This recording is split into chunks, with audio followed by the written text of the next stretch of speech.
Hello and welcome to Chess Book Reviews 101.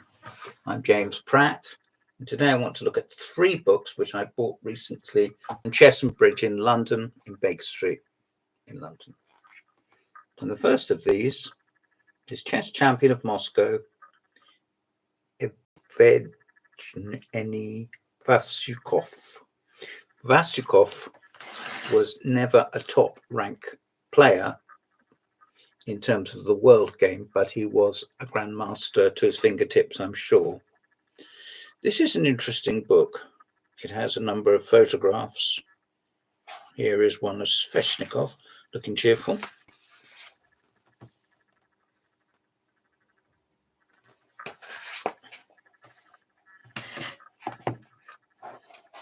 And here is one of Vasiukov,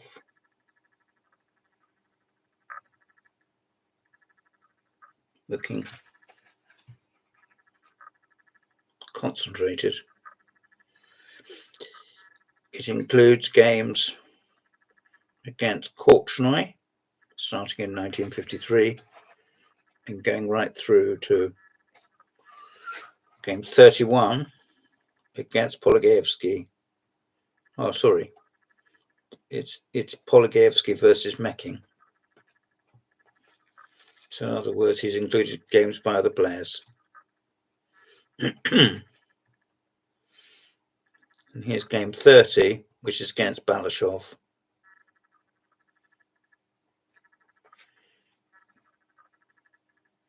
And Taimanov. And here he is with the theoretician Nikitin. Vasiukov on the left, without a tie. Now, I've got a little quiz question for you. Who was at one time somebody who was figured in the English chess game distantly? Girlfriend to Vasiukov.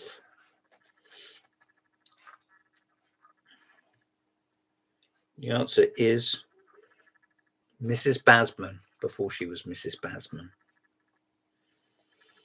Picture of Portish, looking 40, and scratching himself, playing Ripley, his colleague Ripley. You can't see in the photograph.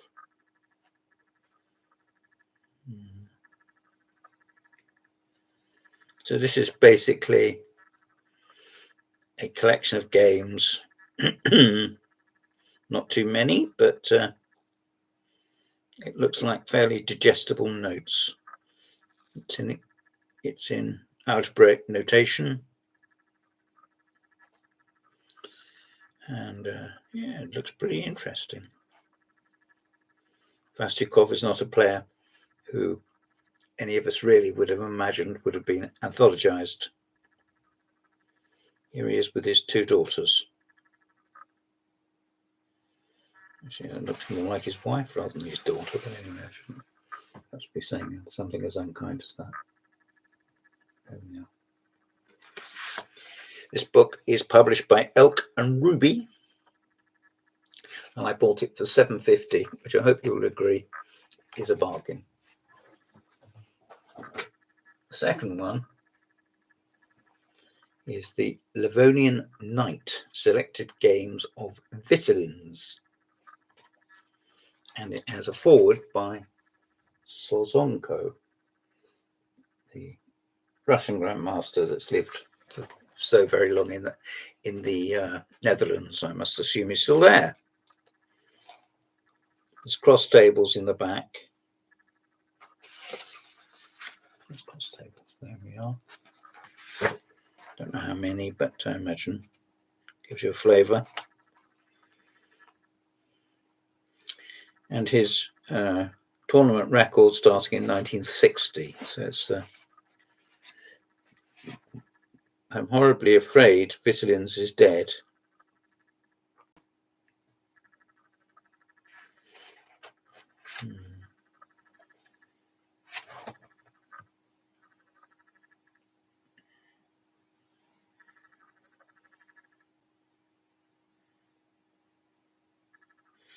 Yes.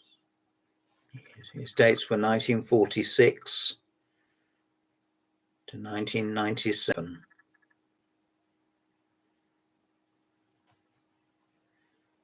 It says his opponents include Shirov, Bagirov, Tukmakov, and other stars of Soviet and post-Soviet chess. He was a world-class blitz player, he certainly was, sparring partner of his friend, world champion Mikhail Tal. Let's be honest with ourselves. Look at him.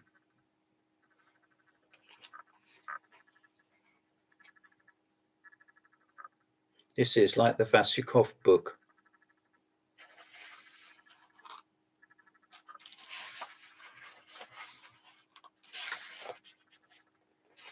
It's a very modest publication. Perhaps that's why it didn't sell too well.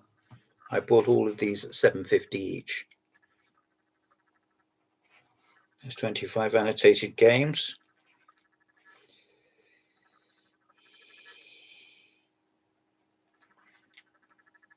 And they look like splendid. Looks like a splendid effort. I really like it. I think his strongest suit was the way he looked. Look how determined he is.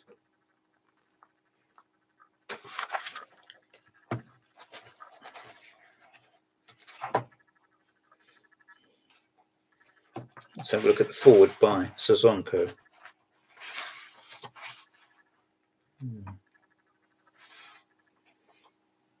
The initiative by any means necessary. That was his motto. The author of the book, Vitolins' compatriots, had first-hand knowledge of his mastery. I see, after his death, they put it together as a tribute. I'm sure this book, which covers the diversity of the outstanding Latvian master's creativity, will be greatly enjoyed not only by anyone looking to improve their chess, but also by everyone who loves our game.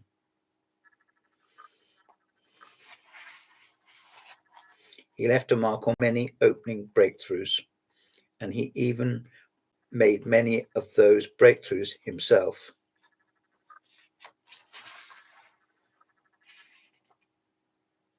Games starting in 1960.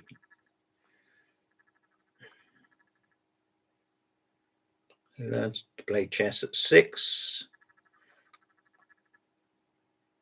and immediately fell in love with it. Became a candidate master at 15. I'm sure he was worth every inch of it too. Yes, I like it. I really like it. Very interesting. Again, this is an Elkin Ruby. There we are. And the third and the last I'm going to look at for the moment, because it's halfway through the night here in Basingstoke, is the KGB Plays Chess. And it has a variety of authors. And this is a Russell Enterprises Inc.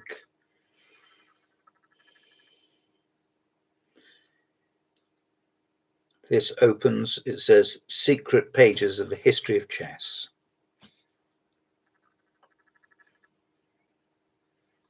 Their names are famous in the chess world: Viktor Korchnoi, Boris Spassky, Boris Galko, and Garry Kasparov. You may vaguely have heard of some of those guys. The victim and the persecutor, the hunted and the hunter, they describe the very same events in their own words. The Soviet Union collapsed and they got what they were fighting for, their freedom.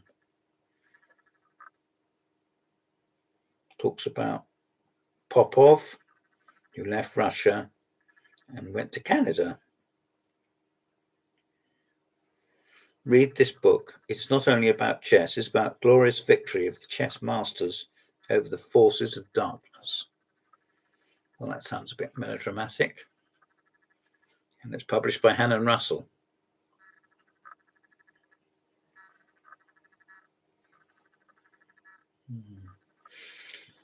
And it is There's Mr. Popov, who I mentioned just now, down in the corner. This is not a book about. This is a book about chess politics. This is not a book about chess instruction.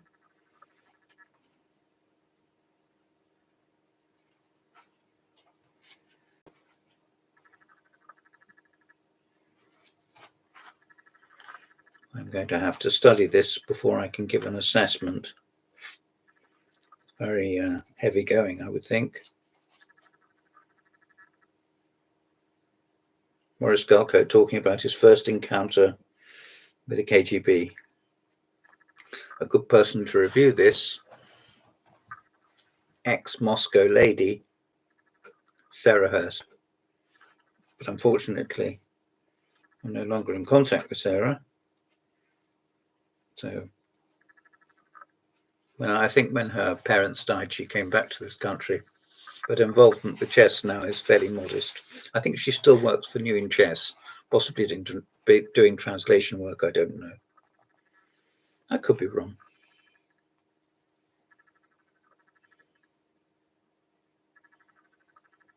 Galko talking about his hunger strike.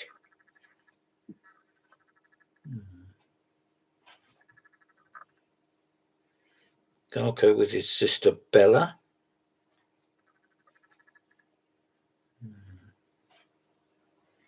Kasparov and Korchnoi scheduled to play their candidates match. You may remember that it was rescheduled for London. It was a good match as well. Korchnoi won the opening game. He didn't get a look in after that, I'm afraid. But nevertheless, he had everything and more that was expected of him. Kasparov would have known before the match began that he had his hands full.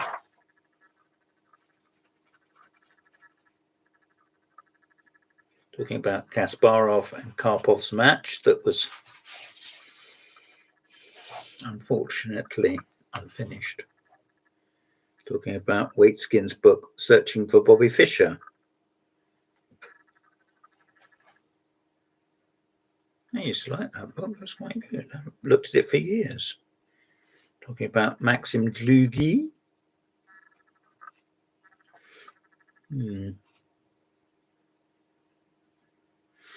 What I couldn't understand was why the police didn't stop them. Apparently, their cars are some kind of identifying marks. Starting on the second day of the demonstrations, the arrests became routine. We would be kept in police station for exactly 3 hours and then released. We started bringing a bag with a backgammon set with us to the demonstration. Once in the police station, we would immediately take out the board and start playing. The third day after the start of the campaign, a holiday for Jews, and we rested. We were expected our opponents to make a new move. I estimated that if the embarrassing scene at the entrance to the metro station had been seen by 200 people, and if each of them told 20 friends what they'd seen, and each of those friends, it's unlikely the Soviet government would allow a man to keep shouting day after day in the middle of Moscow that he was a famous grandmaster and keep exposing the secret KGB agents who were abducting him.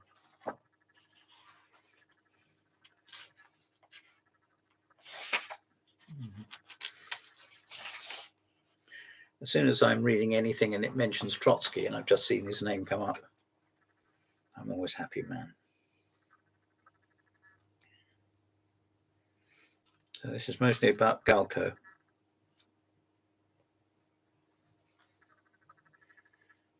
On the following morning, my mother came over and told us that Apikin had called her and asked for me to call him back. I went to my parents' apartment. Since my father was a war veteran, he'd been given a telephone. Well, that was kind of them, wasn't it? Since he was the father of a dissident, his telephone had been wiretapped. This is exactly what Apikin was counting on. Swings and roundabouts, my friends, swings and roundabouts.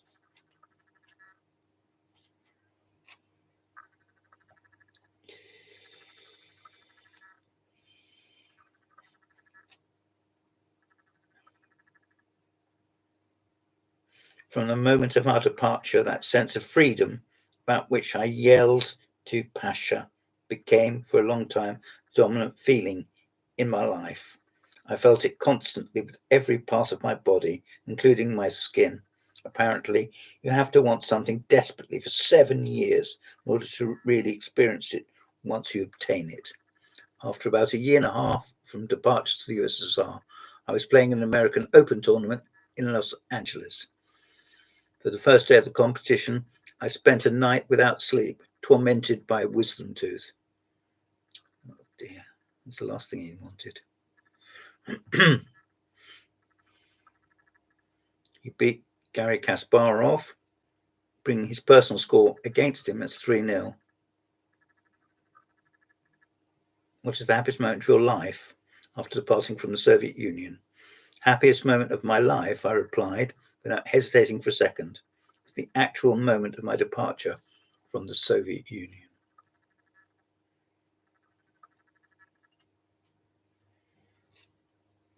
It has been no easy task to come up with the title of these few pages written as an afterwards of this important book. This is an afterwards, a postscript, if you would, afterward, by Korchnoi, the late Victor Korchnoi.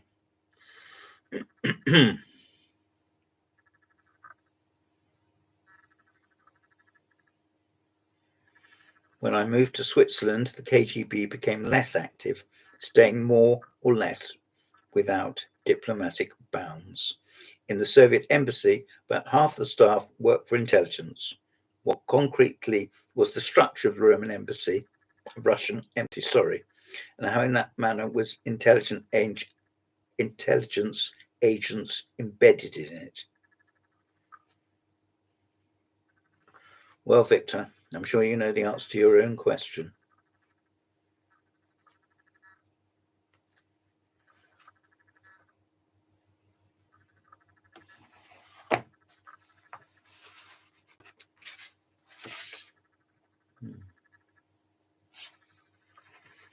Here's the index at the back.